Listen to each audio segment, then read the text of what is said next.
कैसा देख रहे हैं आप इस गुफ्तगू को जो आर्मी चीफ ने की है नौजवानों के साथ, क्योंकि उसमें जो एक आध अहम चीज़ उन्होंने कहा अवाम और फौज के दरमियान खलीज पैदा करने वालों को उन्होंने सख्त पैगाम दिया और उन्होंने कहा कौम और नौजवान साथ हों तो फौज कभी नहीं हारेगी। इन स्टेटमेंट्स को कैसा देख रहे हैं, गिवन द फैक्ट कि हम जानते हैं कि पिछले 3 खतूत में खान साहब ने जो है वो क्या बातें की और बार बार ये पैगाम दिया है कि कौम और फौज के दरमियान जो फासले हैं वो बढ़ रहे हैं। आई थिंक इसमें जो सबसे ज्यादा इम्पोर्टेंट पहली बात तो ये है कि जनरल आसिम मुनीर जब से आर्मी चीफ बने थे आम तौर पर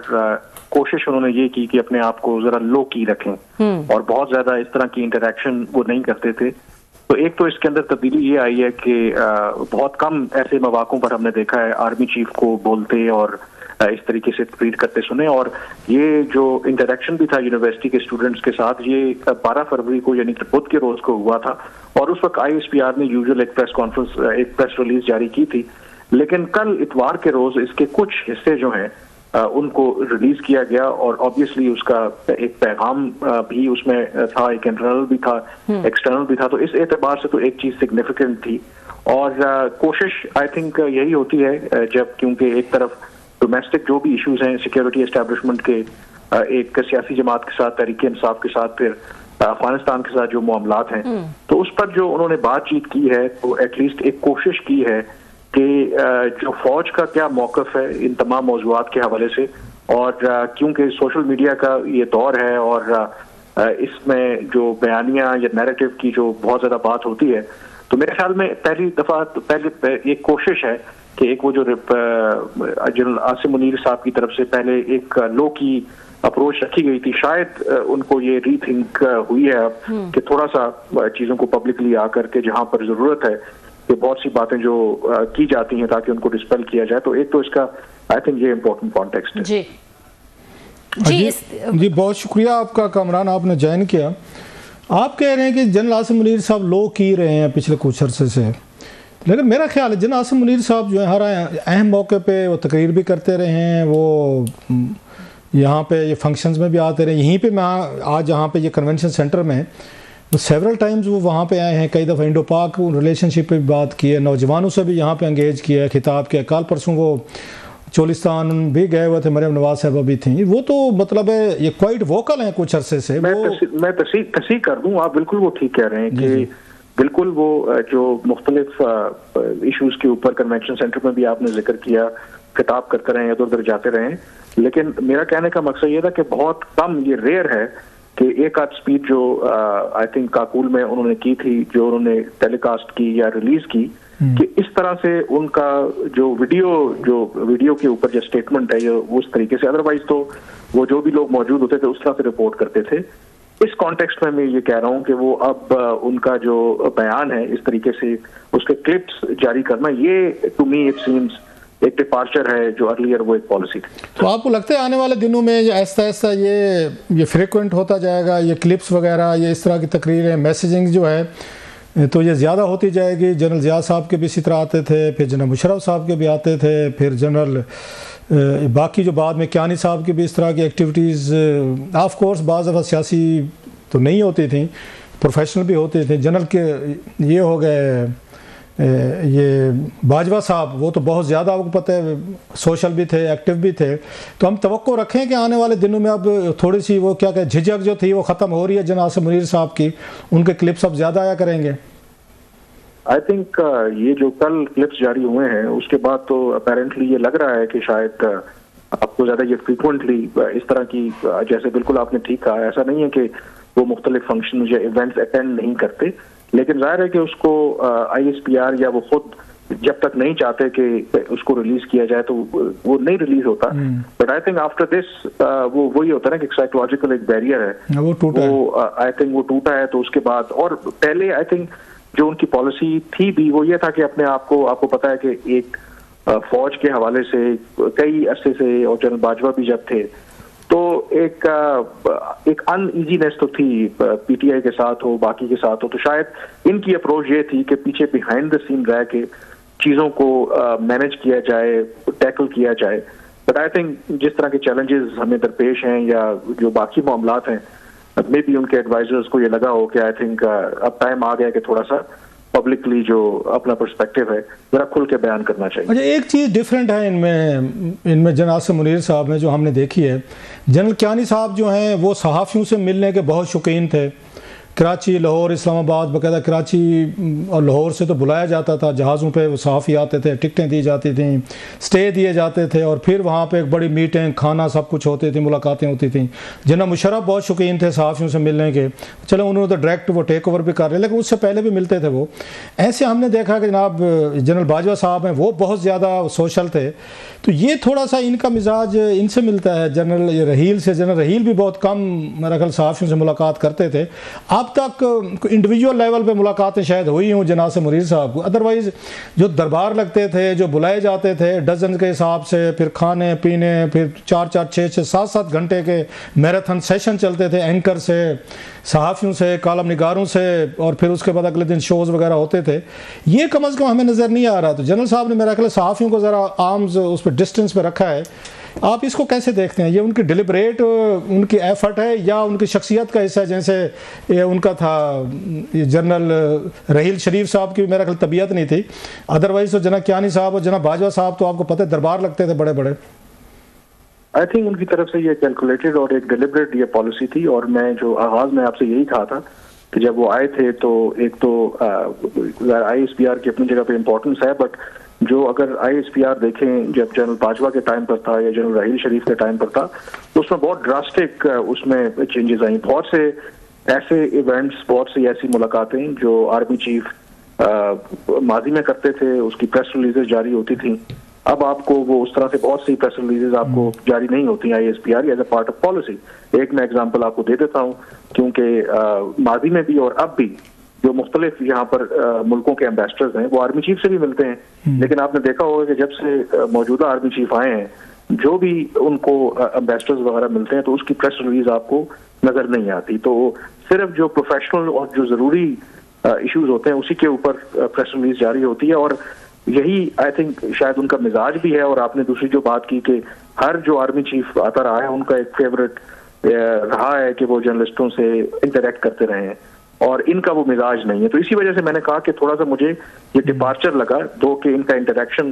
विद यूनिवर्सिटी के स्टूडेंट्स के साथ था, ठीक है वो इंटरेक्शन हुआ, लेकिन उसके क्लिप्स जारी करना to me that was kind of a departure from his usual जो अप्रोच थी।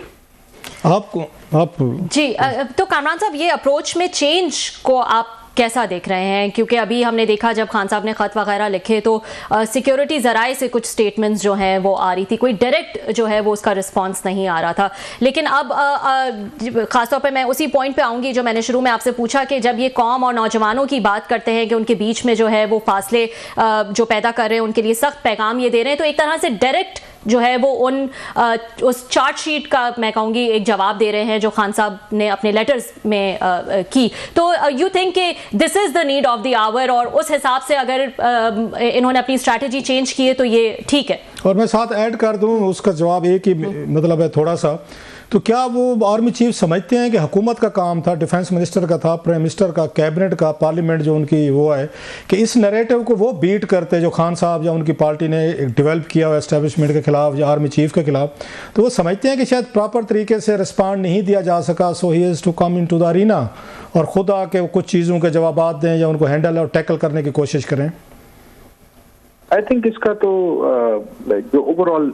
ये इशू जो है वो इतना कोई स्ट्रेट फॉरवर्ड नहीं है, इतना सिंपल नहीं है, मतलब बहुत कॉम्प्लेक्स किस्म का इशू है। ये कहना कि शायद सिर्फ अगर गवर्नमेंट दिफा नहीं कर सकी तो उनको आना पड़ा, मेरा ख्याल है कि एक टाइम आता है कि शायद उनको एहसास होता है कि अगर फ्रॉम द टॉप एक मैसेज है, क्योंकि सारा जो अटैक है वो फौज के ऊपर है और फौज की क़यादत के ऊपर है और आर्मी चीफ के ऊपर है। अगर आप दूसरी साइड की बात करें, तहरीक इंसाफ की या इमरान खान साहब की बात करें, तो सम टाइम शायद they feel appropriate. And also ये भी हमें पता है कि फौज इस लिहाज से सेंसिटिव तो है, एक तरफ वो दहशतगर्दों के खिलाफ या वॉर ऑन टेरर जो जारी है, और जो सपोर्ट बेस है अवाम के अंदर वो होना बहुत जरूरी है। और ये बात अपनी जगह पे मौजूद है कि इमरान खान का ये जो चैप्टर है या इमरान खान के जो सपोर्टर्स हैं या जो वोटर्स हैं पाकिस्तान में, पाकिस्तान से बाहर, उस सपोर्ट बेस को तो डेंट पड़ी है। तो शायद आई थिंक फौज की क़यादत को ये एहसास हुआ है कि कुछ थोड़ा सा, वो कहते हैं ना कि प्लेइंग फायर विद फायर, के थोड़ा सा बजाय इसके कि पीछे हट के और जरा ऐसे चीज़ों को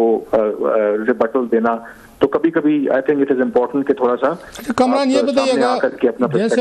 अभी रबिया ने कहा, आप भी कह रहे थे कि इस तरह क्लिप्स जारी किए गए हैं, ज़रूरत समझी गई है, मेन उसमें जो है उन्होंने बगैर वो उसका तालिबान की जो पॉलिसी है कि ख़वातीन पे हवाले से बड़ी सख्त जो उन्होंने वहाँ पॉलिसी रखी हो, जिसकी वजह से साफ ज़ाहिर है वहाँ अफ़गानिस्तान में ख़वातीन पे, लड़कियों पे, बच्चों पे दबाव भी है। तो पाकिस्तानी एस्टेब्लिशमेंट को ये पता आज चल रहा है कि वो तालिबान ख़वातीन के हवाले से क्या पॉलिसी रखते हैं, उनका एजुकेशन पे क्या व्यू है, क्या स्टांस है। हम बड़ी मेहनत से उनको, इतनी मेहनत से, कुर्बानियों से, अपने पैसे लगा के, अपनी कितनी जानें दे के और उनको यहाँ अपने यहाँ रख के इस्तेमाल एज ए स्ट्रेटेजिक एसेट करने के बाद हमने इतनी 20 साल मेहनत की है सर उनको लाने में। तो आज हमें आज हमें पता चल रहा है कि तालिबान की ये ख़वातीन पे पॉलिसी जो गलत है, हमें पहले नहीं पता था कि उनका क्या मिजाज है। आई थिंक इसमें एक चीज़ आप डिफरेंस करें कि अगर हम एस्टेब्लिशमेंट की बात करते हैं, इसमें कोई शक नहीं है कि स्टार्टिंग फ्राम जनरल हमीद गुल या इवन जनरल ज़िया-उल हक या उससे पहले कि हमने हमेशा, जाहिर है कि अफगानिस्तान के अंदर जो भी सो कॉल्ड स्ट्रेटेजिक डेप्थ की एक पॉलिसी अपनाई, और वो पॉलिसी हम इवन 9/11 अटैक्स के बाद भी जनरल मुशर्रफ तो के अमेरिका के इत्तेहादी होने के बावजूद वो डबल गेम करते रहे। यहाँ पे बुनियादी तौर पर फर्क ये है, और उसके हवाले से मैं स्टोरीज भी कर चुका हूँ, वीलॉग्स भी किए हैं, लिखा भी है कि जो मौजूदा आर्मी चीफ हैं, जब आर्मी चीफ ह्यूमन बनने से पहले इनके बारे में बड़ा क्लियर कट कहा जाता था कि ये सख्त किस्म के TTP के भी खिलाफ हैं, ये जो मजहबी इंतहा पसंद किस्म के जो ग्रुप हैं जो मजहब का नाम इस्तेमाल करते हैं, ये उनके भी खिलाफ हैं, और इनहेरेंटली ये अफगान तालिबान की आइडियोलॉजी को उस तरीके से पसंद नहीं करते। तो एक तो बुनियादी ये फर्क है कि एस्टेब्लिशमेंट की एक तरफ पॉलिसी ओवरऑल जो रही, बट जाहिर है कि जब फौज का जब सरबराह एक ऐसा आ जाए जिसका एक अपना पर्सपेक्टिव हो हो सकता है कि अगर मौजूदा जो general Asim Munir army chief ना होते, कोई और होता, तो मे बी हमारी पॉलिसी आज भी अपीसमेंट की होती है, अफगान तालिबान के हवाले से मुख्तलिफ पॉलिसी। तो एक जो डिफरेंस है वो ये है कि जो मौजूदा आर्मी चीफ हैं, और ये तो पब्लिकली उन्होंने आज बात की है, and I was privy to the fact, और कई ऐसी मीटिंग्स में इससे पहले भी इस तरह का मौकफ जो है वो इख्तियार कर चुके हैं कि बहुत क्लियर है उनकी पॉलिसी। तो ठीक है आपकी बात कामरान, लेकिन साथ में एक और चीज़ भी तो होगी ना, आपकी 25 करोड़ की आवाम है जिसको ये 79 से इसी ही नैरेटिव पे बिल्ड किया गया है कि जो पहले नैरेटिव था कि तालिबान जो हैं वो मसीहा हैं, सेवियर हैं, पाकिस्तान की सिक्योरिटी सलामती हमारी मगरबी बॉर्डर पे है, अगर वहाँ पे ये तालिबान होंगे काबुल में तो पाकिस्तान सिक्योर होगा, और फिर इसके बाद हम ये मशरकी बॉर्डर पे लड़ेंगे, हमारी तो सारी सिक्योरिटी, दुश्मन सो कॉल जो हमने अगेन है हमारा वो था हमारा मशरकी साइड पे, लेकिन हम लड़ रहे थे मगरबी साइड पे ये सोच के कि मगरबी साइड मजबूत होगी तो हमारी मशरकी होगी, ये भी अजीब स्ट्रेटजी थी। तो 40-50 साल बाद अगर आप उसको डिसोन कर रहे हैं, you are doing the right thing with him, मतलब जनरल साहब की आपको पता, आप और हमारे जैसे लोगों के जी पहले दिन से ही बात करते थे, जनरल साहब भी वही बात कर रहे हैं, लेकिन कहीं ना कहीं पर आपको डिसोन तो करना पड़ता है, कहना पड़ता है कि माजी में जो कुछ हो रहा था गलत हो रहा था, हमने गलत किया, हमें नहीं करनी चाहिए थी। उसको डिसोन किए बगैर आप डिपार्चर कर रहे हैं तो लोगों को तो नहीं फील होगा, आप जैसे लोग, कुछ और लोग तो चलो एक डेलिकेट लाइन को अंडरस्टैंड करेंगे, आम आदमी तो नहीं समझ सकेगा, वो तो ये समझेगा कि इन तालिबान को हम लाए थे, हमने कुर्बानियाँ दी, हमारा मुल्क जो है आधा तबाह बर्बाद, जो कुछ अभी भी उसका टेररिज्म चल रहा है। तो आप समझते नहीं है कि जनरल आसिम मुनीर साहब को क्लियर कट इस पे एक स्टांस लेना पड़ेगा, बताना पड़ेगा कि माजी में हमने जो चीज़ें की हैं गलत की हैं और उसके हमें नुकसान हुए हैं, पहले भी हुए अब भी हो रहे हैं, बगैर उसको डिस्टेंस किए, डिपार्चर किए, ये बात कहना, इसको अप्रिशिएट करते हैं हम सारे, लेकिन बात तो नहीं बनेगी सर जी कि आपको माजी की जो एस्टेब्लिशमेंट है। अगर आप रिकॉल करें, बिल्कुल आप बात ठीक कह रहे हैं, जब आर्मी चीफ आए थे और उसके बाद शुरू में और 1-2 नेशनल सिक्योरिटी कमेटी की मीटिंग्स हुई थी, और उसमें उस वक्त ये सारा मामला चल रहा था TTP के साथ मुज़ाकरात वाला, और फिर दोबारा से दहशतगर्दी के वाक़यात में इजाफा हुआ था, फिर अपनी पॉलिसी तब्दील की गई थी कि अब इनके साथ मुज़ाकरात नहीं किए जाएंगे। और I can very well recall के मेरे लिए वो हैरान कुन बात थी कि आम तौर पर जो भी नया आर्मी चीफ आता है वो अपना जो प्रीडिसेसर होता है उसकी पॉलिसी का दिफा करता है, लेकिन वो नेशनल सिक्योरिटी कमेटी का इजलास था, उसमें बाकायदा तौर पर कहा गया था कि वो जो पॉलिसी थी इससे पहले जो मुज़ाकरात करने की जिसने भी की है वो एक शॉर्ट साइटेड वो पॉलिसी थी, उससे नुकसान हुआ पाकिस्तान को। और अगर आप देखें तो वो बात बिल्कुल आप ठीक कह रहे हैं कि एक सटल वे में होता है, शायद खुलकर उस तरह से बात नहीं हुई थी, बट क्लियरली वो डिपार्चर था, और उस डिपार्चर की वजह से ही तो जो आपने यू टर्न लिया है, आज अफगानिस्तान के साथ आपके मामलात जो हैं वो खराब हैं। आज अफगान तालिबान आपके खिलाफ बिल्कुल हुए हैं। वजह उसकी ये है कि हमारे यहाँ उनको भी पता लग गया कि पॉलिसी जो है वो तब्दील हो गई है। यहाँ पर कामरान, अभी आपने आपने एक बड़ी अहम बात की, इफ़ यू परमिट कि मैं थोड़ा सा उससे डिसेंड करूं। आपने कहा कि जो भी नया चीफ आता है, आर्मी चीफ, वो पिछले का दिफा करता है। तो लेकिन मेरा ख्याल है हिस्टोरिकली तौर पर चीज़ें थोड़ी सी डिफरेंट है। मसलन ज़्यादा दूर नहीं जाते, जब जनरल मुशर्रफ साहब को हटाया गया, जनरल कियानी साहब है, तो जनरल कियानी साहब ने 180 के दर्जे पे जाके आर्मी को उन पॉलिटिक्स से भी निकाला, इदारों से निकाला। जनरल मुशर्रफ का उन्होंने कोई ऐसा दिफा भी नहीं किया। बाद में आपको तो पता ही होगा कि जब जनरल साहब और कियानी साहब, वजाहत कर दूं, कता कलामी हो रही है, वजाहत कर दूं। मेरा कहने का मकसद ये होता है कि ऐसा नहीं है कि वो तो बिल्कुल उसमें कोई शक नहीं है कि पब्लिकली वो कभी डिसऑन नहीं करते, वो इदारे को ऑन करते हैं कि ये पॉलिसी है। वो पब्लिकली कोशिश करते हैं कि कोई इस तरह का वो काम ना करें। ये भी हमें पता है कि जनरल मुशर्रफ के भी और जनरल कियानी के भी आगे भी चले, अगर आगे भी। मेरा कहने का मकसद ये है कि वो जो मेरे लिए एक स्टेटमेंट थी, उसमें रियासत पाकिस्तान की तरफ से जब सिविल और मिलिट्री जो क़यादत है, वो उस अगर स्टेटमेंट मुझे मिले तो मैं आपको शेयर करूंगा आपके सामने। यूजुअली ऐसा नहीं होता कि उसमें पब्लिकली डिसऑन कर दिया। I agree with you on this issue, लेकिन जस्ट लोगों को थोड़ा सा वो उस पे रखने के लिए कि जनरल कियानी साहब ने जनरल मुशर्रफ साहब की टोटल पॉलिसी के अगेंस्ट गए थे, वो नंबर 1 सर। इसके बाद जनरल कियानी के खिलाफ जब ये जनरल रहील बने थे, क्योंकि जनरल कियानी साहब नहीं चाहते थे जनरल रहील आर्मी चीफ बने, उन्होंने बिल्कुल, बल्कि उनके दौर में इनके भाइयों पे, आपको याद होगा जनरल कियानी साहब के भाइयों पे बहुत सारे स्कैंडल स्टोरीज, तो उनको शिकायत थी कि मेरा यहाँ दिफा नहीं किया ISPR ने, GHQ ने। उस पर रहील साहब जो है टोटल पॉलिसी डिफरेंट थी। जब रहील साहब गए, जनरल बाजवा साहब है,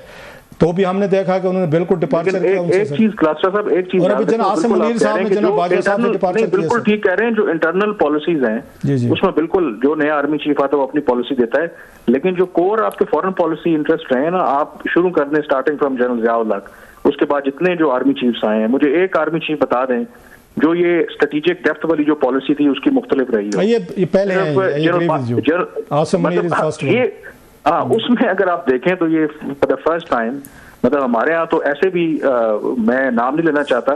ऐसे भी ISI के सरबराह गुजरे हैं जो मुल्ला उमर को भी अपना अमीरुल मोमिनीन मानते थे, मतलब इस तरह के माइंडसेट के लोग भी थे। अच्छा, अब अगर आप वो देखें कि ये आर्मी चीफ हैं जो खुलकर कह रहे हैं कि ये इस तरह का जो टोला है, मिसगाइडेड जो ग्रुप है, इनकी वैल्यूज हम पाकिस्तान के ऊपर इनको इम्पोज करने की इजाजत नहीं देंगे। ये मेरा नहीं ख्याल कि जनरल मुशर्रफ जैसा जो मॉडरेट आर्मी चीफ जिसको समझा जा रहा था, कहीं ना कहीं प्रो तालिबान था। वो उन्होंने गार्डियन का इंटरव्यू पढ़ा हुआ है जिसमें उन्होंने कहा था जनाब कि हमने अमेरिकन के साथ फ्रॉड किया था, पैसे भी ले रहे थे, और जितने तोरा बारा में बम्बे के बाद जितने तालिबान पाकिस्तान आ रहे थे, हम उनको सिक्योर कर रहे थे, ये सोचकर कि किसी दिन हमारे काम आएंगे, हमारे एसेट हैं। ये तो जनरल साहब का गार्डियन को दिया इंटरव्यू है, रिकॉर्ड पे पड़ा हुआ है। अच्छा सर, थोड़ा सा 2 सवाल बड़े अहम रहते हैं। एक तो ये है कि हम तवक्को कर रहे थे कि ट्रंप साहब आएंगे और कोई ना कोई ट्वीट, कोई प्रेस कॉन्फ्रेंस, कोई बातचीत, तो ट्रंप साहब की खामोशी ऑन इमरान खान साहब, इसको आप कैसे देखते हैं? इसके बाद हमने आखिरी सवाल आपसे ये आए हुए थे, तैयब अर्दगान साहब आए हुए थे, उस पर भी पूछना है कि वो क्यों आए थे, बड़ा यहाँ पे प्रोटोकॉल, बड़ी चीज़ें, सब कुछ हुआ। तो पहले ज़रा ट्रंप साहब का बताइएगा सर कि वो खामोशी क्यों है उधर सर उस कैंप में? हमें तो बड़ी उम्मीदें थी कि खान साहब पे कुछ ना कुछ आता ही, कोई बम्बारमेंट करेंगे वो कुछ। देखिए, ये रियलिटी चेक है, क्योंकि हम पाकिस्तान में बैठ के शायद ये सोचते हैं कि पूरी दुनिया के किस्मत के फैसले या पूरी दुनिया जो है ना पाकिस्तान की गिर्द ही घूमती है। हालांकि एक इतने बड़े, वो मुझे इंडियन मूवी का डायलॉग याद आ गया, इतना बड़ा ये गोला है, उसमें छोटे से हम हैं कहीं, ठीक है, हमारी एक इम्पोर्टेंस है। अब वो इम्पोर्टेंस नहीं रही, शायद रेलेवेंस अपनी जगह पे रही हो। तो अमेरिका का इस वक्त अगर आप देखें पूरी दुनिया में ट्रंप की जो पॉलिसीज हैं या तरजीहात हैं, वो तो उधर लेने के देने पड़े हुए हैं। यूरोप बेचारा रो रहा है कि जिस तरीके से वो पुतिन के साथ कोई डील करने जा रहे हैं और बाकी जो उनके मामलात हैं, तो उस सारी ब्रॉडर पिक्चर के अंदर डू यू थिंक कि जी पाकिस्तान और इमरान खान मैटर्स? जो लोग ये समझते थे, I think they live in a fools paradise, और अब इतना वक्त हो गया है तो आपको पता है कि कोई उस पर कॉमेंट या कोई तबसरा उनकी तरफ से सामने नहीं आया। तो ये सरप्राइजिंग नहीं है मेरे लिए। जी, लास्टली ये, हालांकि पहले हमें सवाल आपसे पूछना चाहिए था, आपके पास अंदर की सारी होती हैं। तैयब अर्दगान साहब आए और बड़ा हाई प्रोफाइल एक उनका विजिट हुआ है सर, बड़े हमारे दोस्त हैं, दोस्त मुल्क है। तुर्की एक मेरा ख्याल वाहिद मुल्क है जो अभी भी पाकिस्तानी को इज्जत कर लेता है, बाकी दुनिया में तो हमने झंडे गाड़े हुए हैं। तो ये इसके क्या सर, बहुत सारी रिपोर्ट्स हैं, र्यूमर्स, लेकिन कोई क्रेडिबल खबर निकली नहीं है कि तैयब अर्दगान साहब आए हैं और उनको इतना प्रोटोकॉल दिया गया जो अगेन दिया जाना चाहिए था। एक इसके पीछे क्या सर कहानी है, कोई मतलब क्या विजिट का मकसद क्या था सर? देखिए, ये विजिट तो बड़ा लॉन्ग ओवर ड्यू था। पाकिस्तान और तुर्की की एक ये हाई स्ट्रेटेजिक काउंसिल है जो लीडरशिप लेवल के ऊपर है, और ये फ्रीक्वेंटली वो मिलती है। एक मीटिंग पाकिस्तान में होती है, दूसरी तुर्की में होती है। तो ये काफी अरसे से, पिछले मुझे पता है 5-6 महीने से प्लान हो रहा था। जाहिर है कि फिर इस तरह के विजिट बहुत सी चीजें आपको देखनी पड़ती हैं। तो एक तो ये ऐसा नहीं है कि ये कोई फॉरेन से कोई विजिट हो गया है, एक तो ये जो रूटीन की जो चीजें होती हैं उसमें, बट जाहिर है कि तुर्की एक इम्पॉर्टेंट प्लेयर, आपने बिल्कुल ठीक कहा। तुर्की के लिए इस रीजन के अंदर पाकिस्तान मैटर करता है, Pakistan is an important country. और ये बात भी बिल्कुल आपने ठीक कही कि तुर्की का आपने नाम लिया कि जहाँ पे आज भी पाकिस्तानी कोई गुडविल है, और दूसरा मुल्क है अजरबैजान, वो भी तुर्क से हैं, उन्हीं के इत्तेहादी हैं, तो वहां पे भी आपकी एक गुडविल है। तो overall it is a continuation of जो दोनों के दरमियान एक क्लोज ऑब्वियसली रिलेशनशिप है। अच्छा, ये भी समझते थे कि पाकिस्तानी एयरपोर्ट्स जो मतलब आउटसोर्स किए जा रहे हैं, तो तुर्की बड़ा इंटरेस्टेड था, कतर भी था, यूएई वाले भी थे, तुर्की भी चाहता था। तो कोई उस तरह की कोई है कि वो इंटरेस्टेड हैं कि हमें भी दिए जाएं एयरपोर्ट्स वगैरह, पाकिस्तान का आउटसोर्सिंग अगर हो रही है? नहीं, इसके बारे में मैं फ्रैंकली मुझे कोई आइडिया नहीं है कि वो इंटरेस्टेड हैं या नहीं है, बट ये जरूर मुझे पता है कि तुर्की ये चाहता है कि जो हमारी अदरवाइज पॉलिटिकल जो रिलेशनशिप है, जो दोनों मुल्कों के हुकूमतों और अवाम के दरमियान जो एक गुडविल है, वो ट्रांसलेट नहीं हो पाई जो actual trade and commercial ties होनी चाहिए। वो चाहते हैं कि ज्यादा पाकिस्तान में इन्वेस्ट भी करें, पाकिस्तान भी तुर्की के साथ जो तिजारत है हमारी वो बेहतर हो, बट कुछ स्पेसिफिक डील्स का रिगार्डिंग के आपको क्या लगता है? कोई इमरान खान साहब पे भी बात की होगी उन्होंने, क्योंकि खान साहब के साथ भी तैयब अर्दगान साहब के बड़े अच्छे तल्लुकात है। खान साहब ने जो मशहूर ज़माना 2019 में यूएनओ की जनरल काउंसिल में तकरीर की थी, कश्मीर पे वेरी पावरफुल स्पीच, तो तैयब अर्दगान साहब ने, अगर मुझे याद पड़ता है, तो उनको गले लगा के शायद बोसा भी दिया था अप्रिसिएशन के तौर पर। इकट्ठे उनके पिक्चर्स भी आई थी, वीडियोस भी आई थी। खान साहब को बड़ा वो करते थे। क्या ख्याल है आपका कि इस वक्त जब वो खान साहब जेल में हैं, वो आए हैं, he might have asked anything कि मेरे ब्रदर का how is he doing? I think जो इम्पोर्टेंट बात है, जो ओवरऑल जो भी आपके फ्रेंडली कंट्रीज हैं,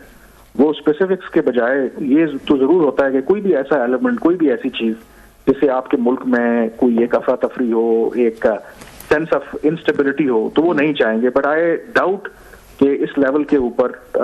उस तरीके से शायद उन्होंने कहा होगा, क्योंकि एक चीज आपको नहीं भूलनी चाहिए कि इमरान खान साहब, नो डाउट जो आप वो बता रहे हैं भले, लेकिन इमरान खान साहब में और बाकी जो पहले जो लीडर है, इवन नवाज शरीफ के साथ बड़े क्लोज रिलेशनशिप तैयब उर्दवान के रहे। इमरान खान साहब की पर्सनैलिटी बिल्कुल अलग थी। तो आई वुड बी सरप्राइज्ड कि इमरान खान साहब के लिए कोई बहुत ज्यादा आउट ऑफ द वे जाके, गिवन द फैक्ट के जो बाकी ग्राउंड रियलिटीज हैं एंड नोइंग द सेंसिटिविटीज, क्योंकि उर्दवान साहब भी ऑब्वियसली इतने समझदार होंगे, उनको यहाँ से भी इनपुट मिलता होगा कि यहाँ पर इस वक्त क्या सिचुएशन है, क्या क्या जो इश्यूज एट स्टेक हैं। तो मेरा नहीं ख्याल कि ये ऐसा ही है कि आप उर्दवान साहब से उनके किसी ऐसे मुखालिफ के बारे में जाके वो बात करें एंड नोइंग द फैक्ट कि उनके बारे में क्या राय है और उनका आगे से क्या रिएक्शन आ सकता है। तो आई डोंट थिंक सो कि अगर बात हुई भी होगी तो लार्जर कॉन्टेक्स्ट में, for the welfare of Pakistan as a well-wisher of, you know, I'm assuming अगर कोई बात हुई होगी, not specifically कि हाँ जी अब ये कर दें, उठा के इस शख्स को रिहा करें, रिहा करके उनको जो है ना प्राइम मिनिस्टर हाउस में लें। I don't think so कि ऐसे बात हुई होगी।